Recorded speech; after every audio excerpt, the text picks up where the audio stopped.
Let's speak to our friend Henry Bolton on this international border control expert, former leader over there at UKIP as well. Henry, afternoon to you. Is it a done deal now? Do we, regardless of what we all think, do we have to just simply concede that if this is going to be solved, it's not going to happen with Rishi Sunak?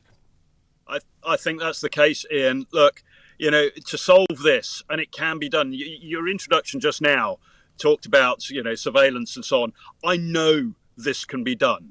I led an operation across 7 countries on surveillance operation so that we could identify the routes and the people involved in it, of moving people all the way from the Russian Federation through Eastern Europe, down into Southeastern Europe and into Greece. Now, that involved numerous law enforcement agencies, numerous intelligence agencies, and it was coordinated from Skopje in northern Macedonia. I know these things can be done. There is no question. But what you need in order to do them is the political will, the diplomatic engagement, and the resourcing to make it happen. Now, let me just add to that a little bit. We all know that the police were cut by about 21,000 under the Cameron government with Theresa May as Home Secretary. Fine. But what isn't so publicly known is that they also applied swathing cuts to the intelligence analysts. Of course, then they cut policing. The police looked for where they could make cuts. And, there are probably, now that I can't give you the precise figures, I could give you a couple of anecdotes, but based on those, I would say that the analytical power, analysts within law enforcement now are probably about 10%, if not less, than they were in 2010. So, yes, you can do these things, but if you're not going to resource it, and if you're not going to apply the political will to do it, then it's not going to happen. And I don't believe that the Sunak government has that will or is prepared to put those resources into the problem. So, that's a problem, and I don't see Sunak doing it. But then again, I don't see Labour doing it either.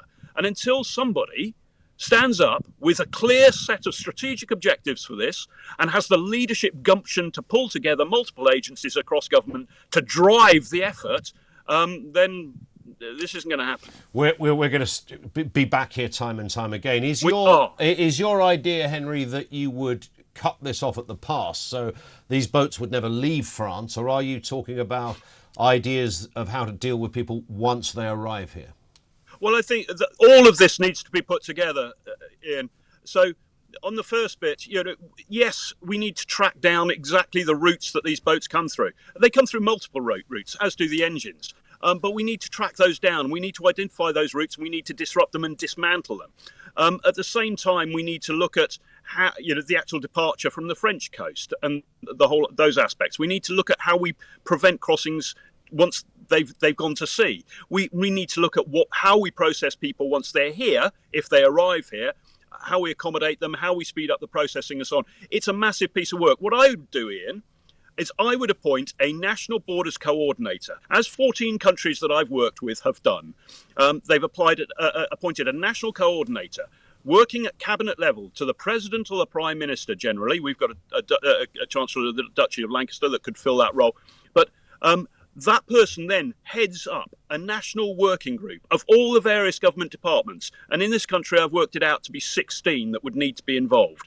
And those people then themselves chair working groups in each agency or each department. I know this sounds heavy, but you've got to drive the whole machinery of government to develop the national strategy that's needed, the national objectives, but also to inform that process and that planning, but also to implement it and to monitor it. And there needs to be somebody in charge who is capable of monitoring the whole process. Because if you don't do that, then you have competition for resources, you have competition for political status and airtime and everything else between all those different agencies. It will not work. That was my fundamental mistake in the first country I helped. That I went along with their approach, which was one ministry was in charge.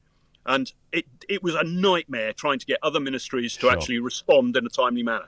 No, this needs to be led from the top. And Rishi Sunak needs to drive that effort.